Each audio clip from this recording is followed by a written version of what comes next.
ألا من كنت مولاه فهذا علي مولاه، اللهم وال من والاه وعاد من عاداه.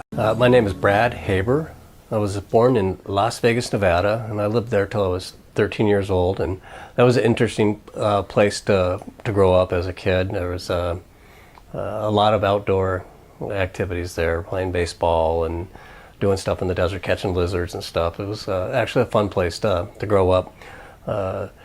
A couple of our best friends there were Catholic, and a couple times we went to services at their church, and I remember being told that we could not go up when they were doing their communion. We just had to stay in the pew. And so that kind of, I guess, was maybe a seed planted into, okay, well, you know, why is this exclusionary in this case, I guess. And my family itself would go to church, not necessarily on a regular basis, and we tended to go to different churches. It wasn't always necessarily the same church. Several times before we moved out of Las Vegas permanently, we moved to California for maybe a 1-year period of time. And again, there we would go to a different church, not necessarily always the same church, every Sunday. And so in 1973, when I was 13, the family moved to San Diego permanently. And San Diego is a great place. It's a beautiful city, a great place to be, perfect weather, really nice. And again, there we, as far as churches and stuff, it would be intermittent, ongoing, and not necessarily the same church every week. One week it would be the one that was closest to the house, and then another time it would be some other one that's a few miles away. Different branches of Christianity also. And so I guess maybe that was the family itself maybe searching for what's the right way to worship Allah, because apparently the family was not able to find something that met that need for them. And so I kind of grew up in that type of atmosphere where I believed in God, but as far as a real commitment towards a church, a particular church, I did not necessarily feel a strong commitment towards a particular one. Later in my life, I became a United Methodist, and I felt actually a connection there. I enjoyed the church. I felt at home with it. I really liked it. But still, even then, I still had some nagging questions or doubts that just kind of laid dormant. They were there, but I just kind of accepted on faith that okay, that's just something I just don't understand. And then I ended up joining the Navy, and I served for 20 years in the Navy. And in the Navy, you're branded either a Catholic or a Protestant or some other religion. So I was a Protestant and would attend services on board the ship on Sunday. Every Sunday the ship would have services. I'd go to those services. But again, I still kind of just was more going through the motions, didn't really have a strong connection or understanding. I'd read the Bible many times, but still always had these nagging questions and stuff. I had quite I think, extensive exposure to religion, except for Islam, as that was about the only religion that I was not personally exposed to. Any exposure I had to Islam was through the media. So that was what the extent of my Islamic knowledge at that point. So I had served for the 20 years and retired from the Navy, and then it was shortly after that. Actually, it was I retired right a year before the 9/11 event, and that just kind of further solidified my personal understanding of what Islam was, and it was not good, of course. And it just continued on with that very, very negative impression of Islam. And so then the London bus bombings happened, 9/11. And once again, you would hear, okay, this is what Islam is not about. You would hear, but then on the other hand, you had heard that an Islamic group was claiming credit for it. And so this was similar. This happened after 9/11 also. But this time I don't know, I told myself that I needed to find out what Islam was about for myself, because I had this built-up conception or perception of what Islam was, and it was a really high brick wall of with a lot of negative things about what Islam was. So I said I need to find out what Islam is about for myself, and I went to Barnes & Noble and I bought a Quran, and I fully expected that I would validate all of the negative impressions that I had on Islam. I had it turned out to be quite different, of course. But so I bought the Quran, and I would drive to work in the morning. At this point, I had been retired from the Navy. I would drive to work, and I would open it up, and I would read some for maybe 10 minutes or so before going into work. And I read, of course, Surah Fatiha. And what an amazing surah that was. And it right away kind of put me at ease. It felt very comfortable. It felt familiar. And it was non-threatening. And it was like, okay, this is okay, and boom, the first few bricks of ignorance, I guess you can call them, were removed. And so I would do that for several days. Then it got to be where I would go there in the car at lunchtime and start reading the Quran. And of course, there was many parts of it that I didn't understand, but some ayats I did understand. I thought they were very clear. And what I found, though, even on the ones that I didn't understand, I found a recurring theme of forgiveness, of Allah's mercy. And so, that just really started wiping away all these misconceptions that I had about Islam. It was like, well, okay, here it's mercy, it's mercy, it's mercy, it's mercy. There's mercy everywhere in there. And some parts of it I really liked, the part about Isa, alayhi salam, and it was like, hey, this answers one of my questions, because I could not understand as a Christian. It's like, how is it that Allah, being the one, the most powerful, how is it that Allah can only forgive man by letting man kill his son? I was like, surely Allah doesn't need to allow violence to happen to Isa, alayhi salam, to gain forgiveness. So that never made any sense to me when I was a Christian. And so when I read that in the Quran, I was like, aha, okay, this is starting to make sense now. It's a lot more logical. And so I continued reading, and more bricks, as I call them, would go away. Ayat al-Kursi is a wonderful, very powerful, it's not a whole surah, but ayats, I guess you can call it. Very, very wonderful, very powerful.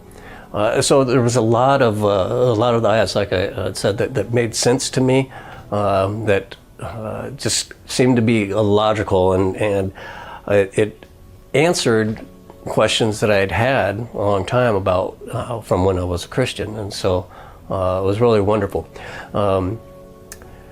At this time, I was kind of just doing this on my own research. I was not expecting to become a Muslim or anything. I was, like I mentioned, I was expecting to validate my anger towards Islam.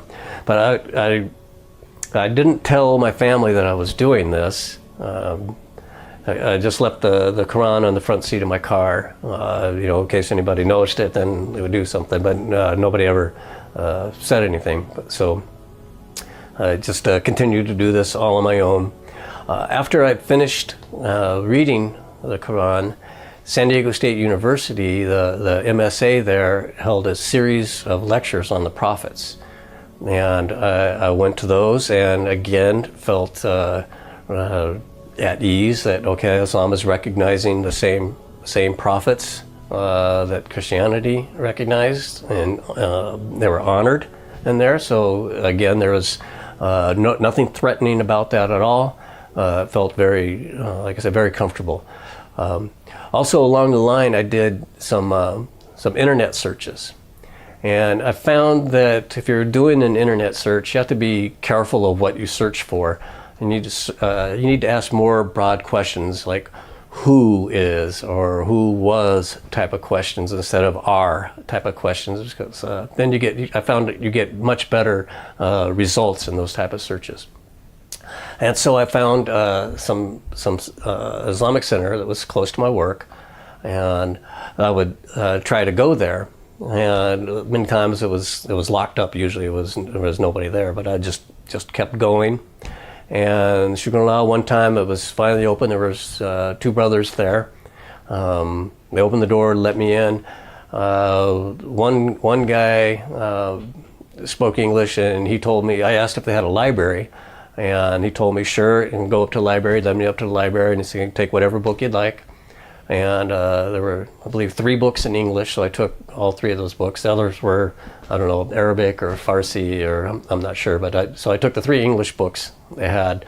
And so I remember 2 of them. One was about jinn, and that was the first one I read. That was very, very interesting. And the second one I read was about Karbala, about Imam Hussein, alayhi salam. And I don't know how it's possible to read or learn about Karbala and not be affected by it. Reading about Imam Hussein alayhi salam and what happened at Karbala, it sealed the deal with me. It was like, this is true worship. This was very selfless act. It happened as a tragedy. It happened. It was also a victory. So I was a little torn on that. It's a tragedy, but I think it's also a tremendous victory for Islam. And so at that point, I said, okay, I know I'm going to become a Muslim. So we're at the Beit Ulam Center, and my first exposure to the Beit Ulam Center was when I moved to Chicago. My brother-in-law brought me here. And like I had mentioned with my experience in Seattle, where it was English, it was really nice that the programs here are in English. So I'm able to gain more knowledge about the Ahl Bayt and how I'm supposed to live my life as a Muslim through the Qubas years, coming here for Muharram, coming here for Ramadan, coming here for Majalis. It's really, really beneficial to have the programs in English. And I've made friends here. Like I mentioned earlier, there's several families that live very close to where I live, where my home is. So it's really nice. I feel like I can really be a part here. This has really benefited me more than just being in English. Maulana Suleiman Abadi has gone over Sahifa Sajada with me, explained, given me a lot of insight into the lessons about how we are supposed to pray to Allah, how we're supposed to ask Allah for help through those du'as. Also, this center has given me an opportunity to learn Arabic on Sundays. Take Arabic lessons with another one of the member here and a couple other people, and inshallah one day my Arabic will be good. I'm trying. So this center has really been beneficial about meeting and interacting with members of the community, about growing in my faith through the program being in English here, so I can understand what's going on, and just through the other services that they offer. The fellowship is fantastic. This is a very, very nice center. I'm very, very thankful to be here and have this opportunity to be a part of this community here. Then I went home and broke the news to my wife, and she was not thrilled at all. So that's why I say, in hindsight, maybe I should have done it a little bit differently. But again, I wasn't expecting this to happen. I wasn't expecting that reading the Quran and learning about Imam Hussein alayhi salam would lead me to Islam. I had expected the exact opposite to happen. So anyway, when I told my wife, and she became extremely upset. It was not a pleasant situation. Over time, we'd been married for 22 years at this point. Actually, I got her to go to the mosque one time with me, her and my daughter. They didn't care for that at all. They didn't like wearing the hijab. They were asking me, how can you understand even what's being said? Why are you here? You don't have no idea what they're saying. You're in a cult. How can you be doing this type of thing? And so our relationship started, this tension started growing in our relationship. It got to a point where we went to a marriage counselor. My wife at the time chose the marriage counselor. And alhamdulillah, when we went, again, I was expecting, okay, I'm going to be under fire here. But the counselor asked us to tell our stories. So my wife told her side, I told my side. The counselor told my wife that she was being very defensive and that she should try and open up a little bit and try and understand what was happening with me and why I had turned to Islam. That really surprised me also, shukranallah. So my wife didn't really take that advice. She didn't go with that. Her father-in-law, we had been super good friends. We were very good buddies. He started sending me anti-Islamic email the very next day after I had converted. The family did all kinds of strange things that kind of silly when you think about very, I don't know, I'd call them childish maybe. And so we stayed that way for 3 years until my wife, she had given me an ultimatum saying, come back to Christianity by this date or else.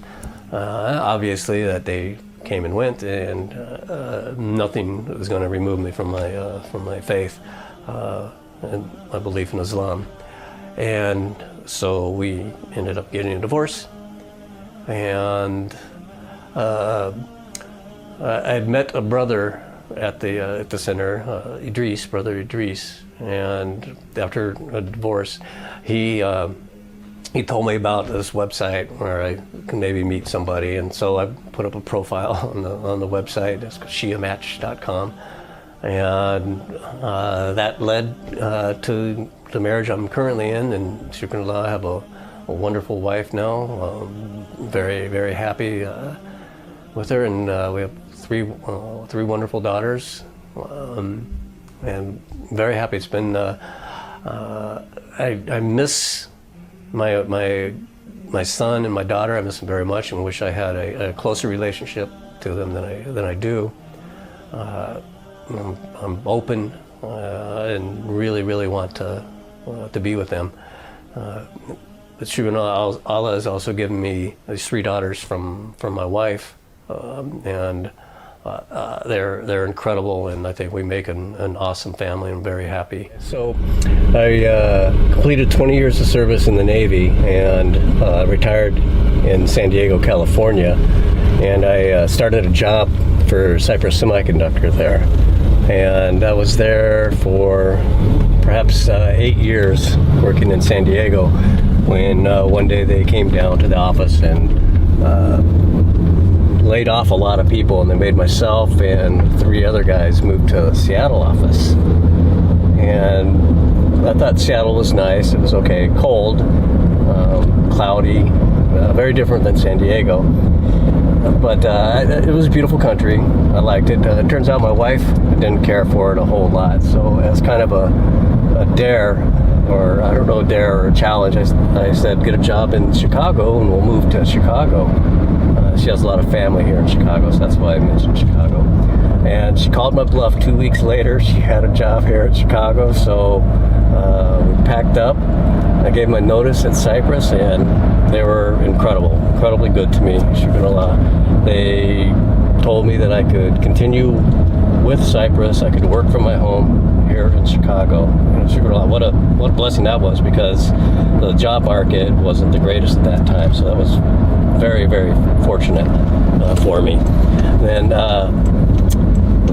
So then we moved here to Chicago, and it's just been one great blessing after another here. It's been a challenge for the winters for me. I thought I might die that first winter. We had a blizzard. I'd never seen a blizzard before, much less experienced anything like that.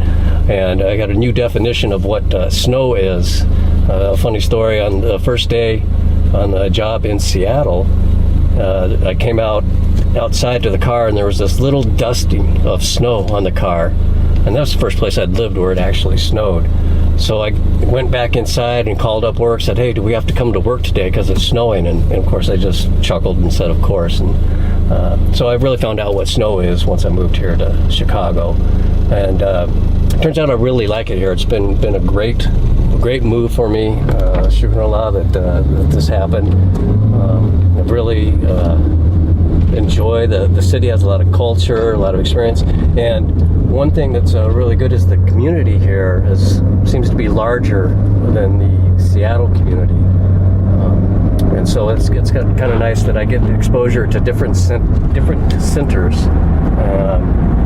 and we seem to get more speakers here. But I must give one thanks to the center in Seattle. It was the Zainab Center, and when I moved there, that was the first center that I went to where English was actually used. And it was like, shukran Allah. It was like I can understand what's being said and what's happening. The announcements were in English. It was wonderful. I fell in love with the center. Some great people there. And so it was nice to come here and find that continued also, that I can go to centers here with English speaking, so I can understand what's going on. I kind of felt like in Seattle my learning actually was slower, simply because I didn't get the benefit of hearing what was the khutbah. I was learning the lessons, the teachings of the Ahlul Bayt. Couldn't understand what was going on, so it was really nice to go to Seattle and hear the English, and then have that continue here to have English also. So again, Chicago's been a blessing in many ways in that way. So, in Seattle again, while the center did speak in English, didn't really have neighbors that were from the community near me. Here in Chicago, in my neighborhood, there are several families, and it's really nice. What's really cool is one of my friend's father started what's called a Taqwa Circle, and we will get together on Sundays, and it's about maybe 6 families, and we take turns studying some ayats of the Quran, and then we present them to the group. We look for the tasfir of the Quran, of those ayats, and then we present our findings, what we understand them to be, to the group, and then it's followed by a question and answer session. So that's been tremendous help. It's been really nice to have that, and it's nice just to have friends so close in the neighborhood to invite them over and enjoy company that way. It's been really nice. Great neighbors, super good people, very nice. Ziyarat is absolutely the most rewarding experience of my life. I was very nervous about going on ziyarat. Here I'm American, we'd invaded Iraq. I was a little bit nervous about going, am I going to get kidnapped or shot or whatever. I was very nervous, but Maulana Suleiman at the center, one Sunday they told me, that's not a reason to not go. You're in the care of the imams when you go on the ziyarat. So last year, the family, the 5 of us, we went to Iraq, and I have to tell you, that was, if you have not gone on the ziyarat, you need to go on a ziyarat. It's an incredible experience. We started in Najaf, and we were there for the 15th Shaban, and I had some experiences there that I don't know. I can't explain, other than I can tell you that is there's a living presence there. I had an experience that I can't really adequately describe, and I don't know who could help me understand those experiences, because I don't know if you could interpret it unless you've actually experienced it. But this happened to me. I had this experience. It was like I don't know, like my body was was electrified or something. And Najaf started from inside me, and it slowly built outside, and it was like being electrified. And then it happened also in Karbala, at the Imam Hussein alayhi salam shrine, and that one was a little bit different. That one, like every molecule of my body, when I looked at the rose, it was just like overcome with this sadness. And then when I went to where he had camped, that experience also happened again, where it was kind of a brief, I don't know, I would call it electrifying type of experience. I can't adequately describe it.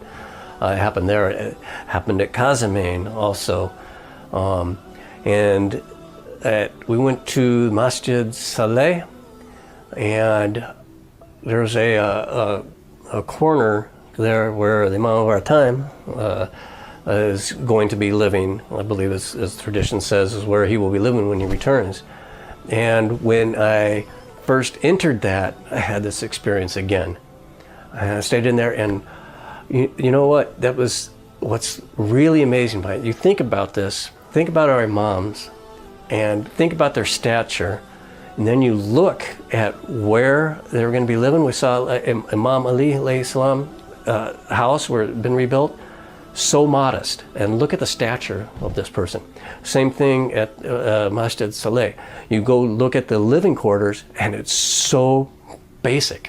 I mean, and when you consider the stature of this person, they should have, you would think they'd have the grandest palace that you could imagine.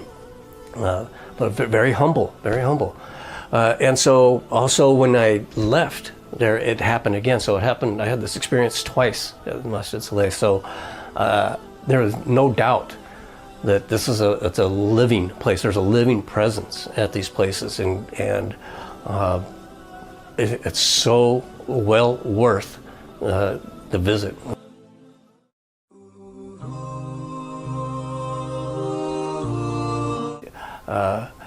I feel like I have a living, interactive relationship with the Ahlul Bayt. And that was just one example of it. But even before the ziyarat, I knew that I could count and ask for help. The Prophet, peace be upon him, he would call Ya Ali when he needed help. This is one example that happened to me. At work, it was shortly after I started this job. They were having a problem with the production with this one device. It was failing, and so they asked me if I could take a look at it. So I was pretty nervous, but I had some USB experience, and they asked me to take a look at this. So I opened up the register, or the data sheet for this controller, and I said, oh, perhaps this register isn't set correctly. So I opened up the code, and I just typed in the register and the value that I think it should be set for. And I compiled the code, loaded it, and shukran Allah, it worked. And so I said, okay. Well, but before I did this, I followed the sunnah of the Prophet, peace be upon him, and I said, Ya Ali Madad. And so I did this, compiled the code, loaded in, and shukran Allah, it worked. I was like, wonderful, thank you, shukran Allah, thank you, thank you. Now here's what was amazing about this. And so I looked at where I had done this, and it was a completely different register name than what I thought I had typed. Completely, not even close. And how did that happen? That was amazing. And I've had some other experiences like that. So our relationship with Ahlul Bayt is a living, interactive relationship.